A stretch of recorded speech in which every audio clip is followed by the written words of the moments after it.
Hello ladies and gents, this is Jarek Defiler back with the next video in the Gaming Jargon series. Okay, now that we went over a bit of the basics in PvP jargon in the last video, let's move on to genres. Gaming is fairly complex in its diversity. Even within genres, there are subgenres and mix and match genres that are hard to pin down. But we're starting off light here in this video and just sticking with the big standard genres that are more umbrella terms than anything else. So let's get started, shall we? RTS, real-time strategy. RTS is among one of my favorite genres, or subgenre if you want to be picky, given that it falls under the very broad strategy genre, and it's spawned some fairly iconic games. The real-time aspects refers to just that, real-time action. In RTS games, there is no pausing in combat, unlike in its counterpart, turn-based strategy games. The game runs non-stop, forcing you to plan out, strategize, and make quick, real-time decisions to win the match. RTS games usually consist of base building elements that require you to build up an economy with various buildings, as well as an army to defend your base while also going on the offensive to defeat the enemies. The army most often consists of an amalgamation of units that complement each other while countering the enemies, such as range units, melee units, tanky units, support units, flying units, etc. It is very attention-demanding genre and requires much dedication and practice to excel in by learning the mechanics and applying strategies and tactical planning. Popular games of this genre are the beloved Age of Empires series, my personal favorite, the StarCraft series, and the iconic Command & Conquer series. FPS. FPS is probably the most popular genre for casual and hardcore gamers alike. It stands for first-person shooter and dominates a huge chunk of the PvP market in regard to just the sheer amount of people buying and playing these games. In FPS games, the player's view is that of the character they are playing. You run around with various weapons, usually guns, and shoot things up, usually other players. This is a highly physical genre that demands quick twitch response, fast reflexes, and good eyesight to succeed, among other things. The big names at FPS are Call of Duty, Battlefield, Counter-Strike, Quake, and Unreal Tournament from days of old. Recently, hybrid genres have popped up with varying success, such as Overwatch, Battleborn, and the one that was at the forefront, Team Fortress 2. RPG. RPG is my absolute favorite genre. If RPG was a woman, I'd marry her. This term simply means role-playing game. Nebulous, I know. Many games can fall under the umbrella of RPG, and many do. I mean, you do, in a way, play a role in almost every game you're in. But there is a general consensus among gamers on what constitutes an RPG. Now, there is no pope of gaming. The community makes the definitions and applies them accordingly, so what I say here isn't exactly written in stone. That said, generally, an RPG is a game where you, the player, level up a character or characters by completing quests, defeating enemies, and garnishing XP, experience points if you don't remember. Upon leveling up, you generally are able to select new abilities, stats, skills, and whatnot to beef up your character. This often requires you to select a specific path on a talent or skill tree that forms your character in a specific type of field, such as a fighter, healer, gunman, or whatever. Depending on the game, these choices can be permanent or revamped anytime you wish. Personally, I find the permanent choices to be the most fulfilling as you tend to grow more attached to the character. Now that said, what sets RPGs apart from other games with these mechanics is that RPGs are generally the most story-driven games out there and follow a narrative in which you play a role. This can be a specific character with a name, look, and place in the story, a la Commander Shepard in the outstanding Mass Effect series, or it can be an outsider that you create and integrate yourself into the story, for instance the Elder Scrolls blank slate character you play. The latter can be a significant part of the story or just a piece of it, depends on the game. At the end of the day, you're playing a story more than just a game, and it's fantastic. If the game really has some balls, they'll make you an insignificant wretch that has to fight to survive just to be able to live through the story or world, and eventually you become a powerhouse that slaughters your way through your enemies, a la Kenshi or Diablo 1 and 2. Overall, I find RPGs have the most to offer when it comes to immersion and being emotionally invested in a game. Notable RPGs I would recommend are the Diablo series, Kenshi, and The Witcher, Elder Scrolls, Mass Effect, and Deus Ex series. And with a special tweak of my nipples for possibly the best RPG to ever exist, Divinity Original Sin 2, which is, in my humbly awesome opinion, the epitome of an RPG. Catch my Summoner playthrough on my channel, Patient Gamers for the win. 4X. 4X actually stands for 4EX, with EX meaning exploration, expansion, exploitation, and extermination. Along with RTS, 4X falls under the strategy umbrella of gaming. However, 4X is mostly turn-based, or, if you get into the Paradox 4X games, real-time with game speed options that pause or drastically speed up or slow the in-game time. Outside of the turn-based and real-time aspect, what mainly separates 4X from RTS is the scale. 4X games tend to be grand and generally span nations, empires, worlds, galaxies, or even entire generations of dynasties, depending on what you're playing.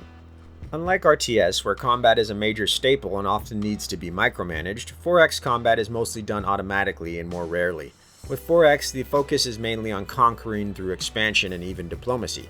Yes, you fight your enemies a lot, but you spend more time managing your societies, economy, and eventually empire. 4X games tend to be very complex and customizable in your approach with many options to proceed, making every match vastly different than the last. And speaking of matches, in RTS an average match will last 30 minutes to 2 hours depending on the game. But in 4X games, a single match can take literal days.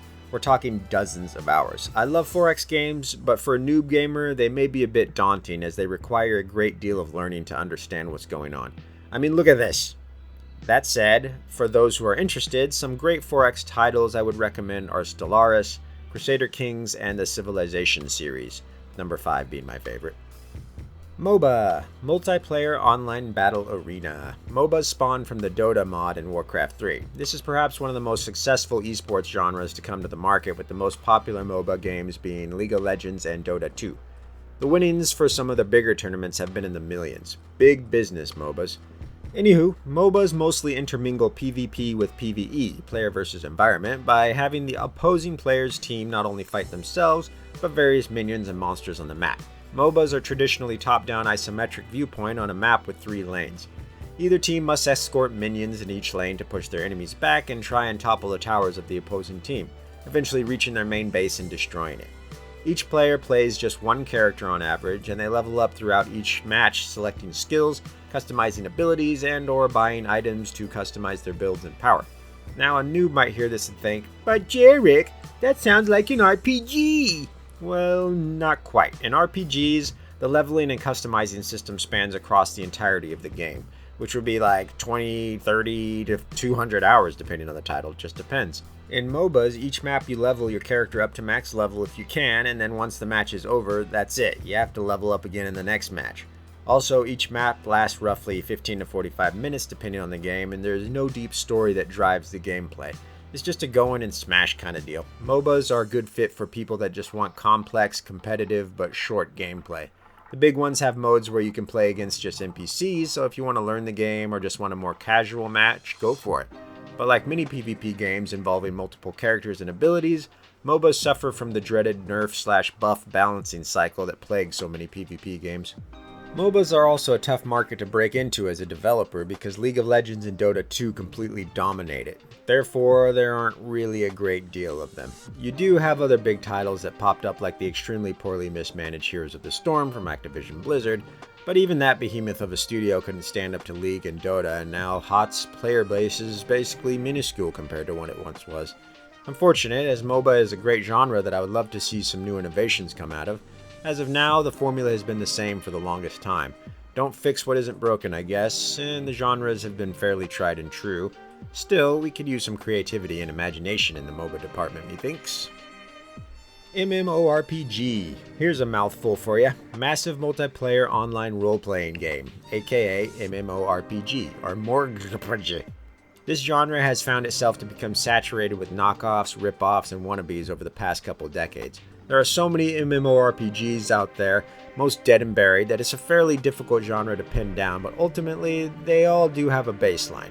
Lots of players in one world, leveling characters by doing quests, fighting monsters in each other, and raiding dungeons. Personally, I rather enjoy MMORPGs and have played quite a few different ones over the last few years. Decades, really. They're great for immersion as the stories tend to be really grand and full of lore and life. And you know how I like me a good story. But they're somewhat of a young person's game now, as they generally take mountains of time to get anywhere and are heavy on the grind.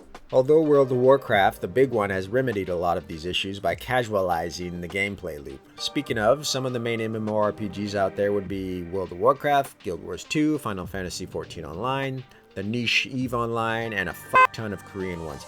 But there is way more where those came from. Battle Royale. You ever hear of Fortnite? Yeah, me neither, but apparently it's pretty popular. All jokes aside, Battle Royale is a fairly young but immensely successful genre that pits a large group of players against each other in a massive open world map with various biomes depending on the game. The players are dropped in and must seek out weapons, armor, and buffs in the map as they are fighting the other players for survival. Last players or team standing wins, yay! This genre has made careers for some kids, and I have to respect it for that. That said, it's not really my thing, as I'm not a fan of single death PvP matches. Call of Duty Warzone has a version that respawns that I found to be great fun, however. The big ones here mainly are Fortnite, Apex Legends, PUBG, and Call of Duty Warzone.